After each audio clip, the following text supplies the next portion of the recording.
I'm Taria. This video is going to be my summer TBR and I am super excited.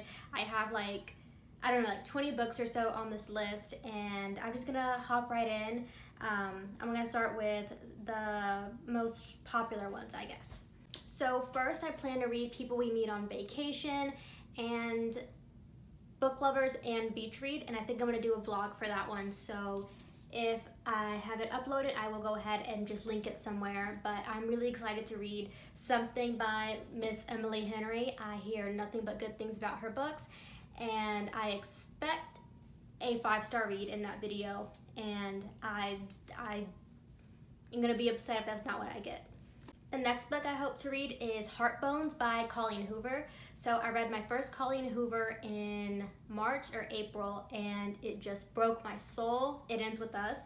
And I'm so excited to try some of her other books.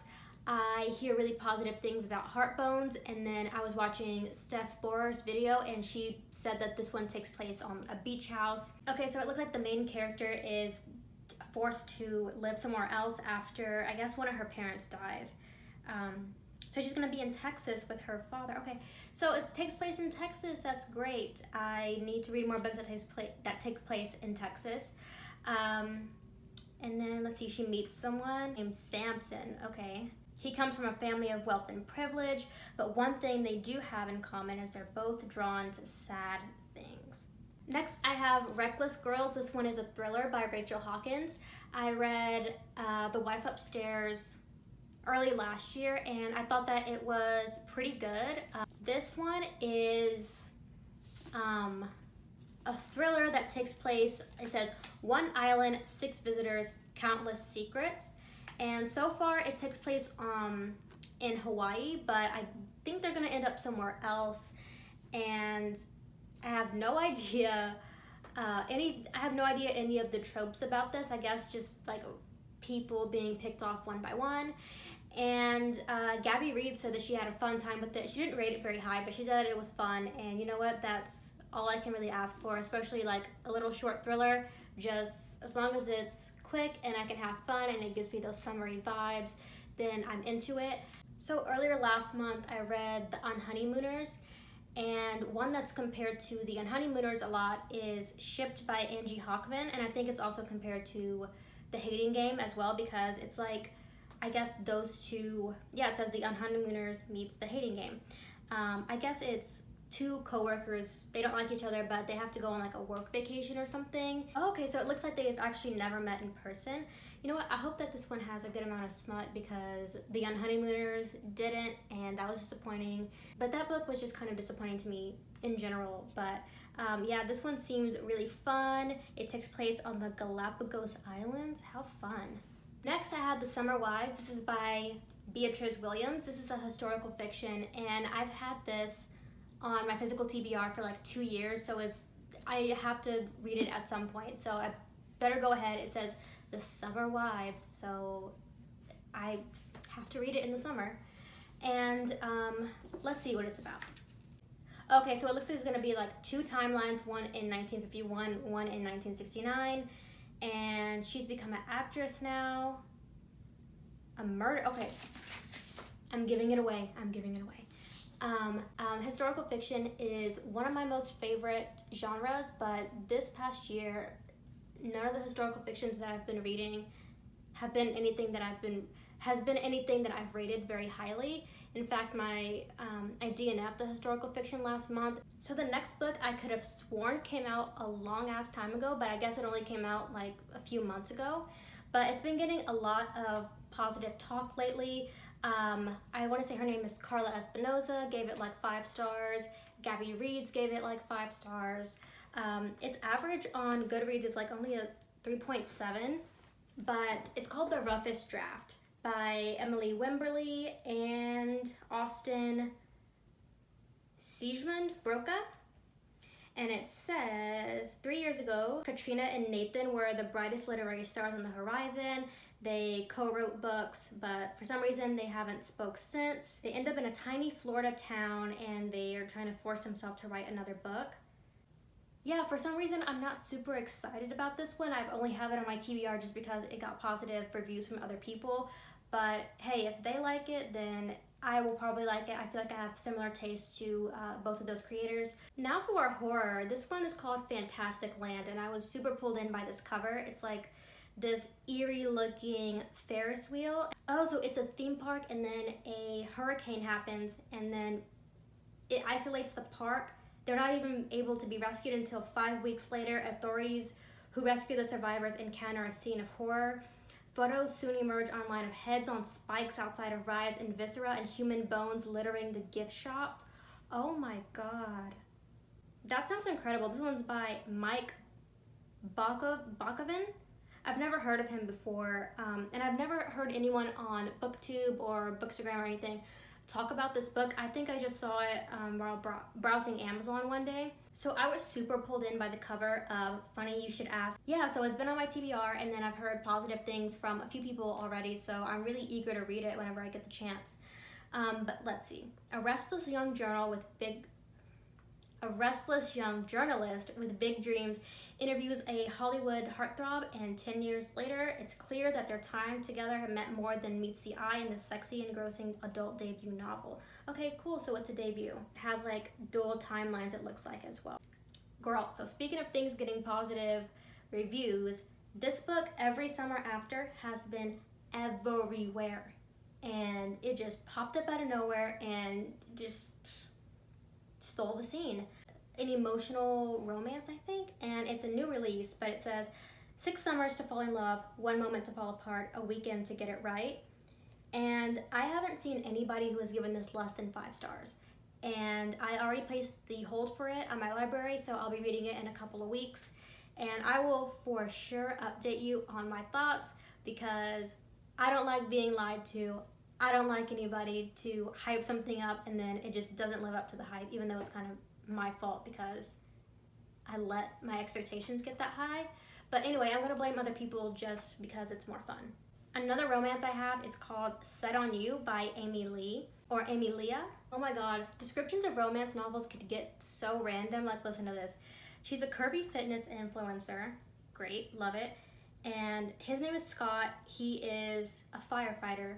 Great, love it. He's always stealing her favorite squat rack, sparks fly as ultra-competitive foes battle for gym domination. But after a series of escalating jabs, the last thing they expect is to run into each other at their grandparents' engagement party. Are step-grandchildren a thing? It's on my TBR for the vibes. It's on there for the vibes. I'm really excited to read Elektra by Jennifer Saint because I enjoyed Ariadne, and I've been reading a few mythology books this year. So she's coming out with Elektra. It says, the house of Atreus is cursed, a bloodline tainted by generational cycle of violence and vengeance. This is the story of 3 women, their fates inextricably tied to the curse and the fickle nature of men and the gods. I love the vibes of Greek mythology, or any mythology really, and hopefully this gives like good feminist girl power message. Next I have The Island by Adrienne McKenty. This one's going to be a thriller, and basically it's like this lady, she gets married into this family, and now she has these stepkids, but they really don't fuck with her like that. But they go to a vacation, and then I guess they get split up, and she has to save herself and the kids, and I like that. I feel like it's going to be really sinister and, I don't know, maybe even like thought-provoking, because I know Adrienne McKenty did that book, The Chain, where it was like your kid gets kidnapped, but in order for you to get your kid back, you have to kidnap another child. And maybe this will have something like really interesting like that going on. Something else I hope to get my hands on is Notes on Your Sudden Disappearance. I've been seeing a lot of people that I follow on Bookstagram talk about this, and they have been like tabbing up this book. Like every page they're tabbing something, so it makes it seem like it's going to be really profound. But I love this cover. It's like summer vibes, but like really sad. It's like a Lana Del Rey song. It was like a young girl who has this crush on this guy, but he likes her sister and her sister likes him. But then I guess her sister disappears, and following that, it says it's going to take place over the course of over 15 years. We watch as Kathy's absence creates a gaping hole that only Billy, now firmly off limits to Sally, understands and might possibly begin to fill. ooh, and it's like they can't get together because that would be weird. But then they understand each other, so it makes sense. I randomly happened on this next book as I was looking at somebody's Instagram story that looks really fun, and it's by an author of color as well. It says, oh, it's called Cirque Berserk, and it has like this girl, she's holding these cute little roller skates, and it looks like it's at like this, I don't know, festival or something. But it says, summer of 1989 brought terror to the town of Shadows Creek, Florida, in the form of a massacre at the local carnival. And it says 30 years later, best friends Sam and Rochelle are in the midst of a boring senior trip when they learn about the infamous Cirque Berserk. Seeing one last adventure, they and their friends journey to the nearby Shadows Creek to see if urban legends about Cirque Berserk are true, but waiting for them beyond the carnival gates is a night of brutality, bloodshed, and betrayal. It gives me big Fear Street vibes, like R.L. Stine stuff. Stranger Things, just for like the vintage aspect, so hopefully I like it. Also kind of gives me Grady Hendrix vibes, even though I've never read anything from him. I know that some of his books have that like vintagey horror vibe to it. My Summer Darlings by May Cobb is coming out, or it just came out, and it looks like it's not getting very good reviews, so that is a little concerning. But I read a May Cobb book last year called The Hunting Wives, and this is going to be her next book, and it looks like it's about suburban moms, and then this outsider shows up, but he's like really hot, but then I guess they all kind of get obsessed with him, and it seems like he's gonna like fall off the face of the planet, and then they have to grapple with things, and they become, I don't know, just crazy and obsessive. That's what I think it's gonna be about. So the last romance on my list I'm super excited about. It's called A Proposal They Can't Refuse. It's a like fake engagement situation where he is from an Irish family and they own this distillery, and she's from a Puerto Rican family and they own this restaurant and she's a chef there. And their grandparents make them get engaged to each other for whatever reason. So they're like, you know what, let's go with it. We're gonna do it because they want to get, I guess, their inheritances. But then of course, they have to end up falling in love. And I hope it's a spicy one. I feel like it's gonna be a spicy one. I hope it is. And I love this cover, I like the colors on it, and I like the representation. I like the curly hair because, you know, curly hair. The final book on this list is gonna be The Counselors by Jessica Goodman.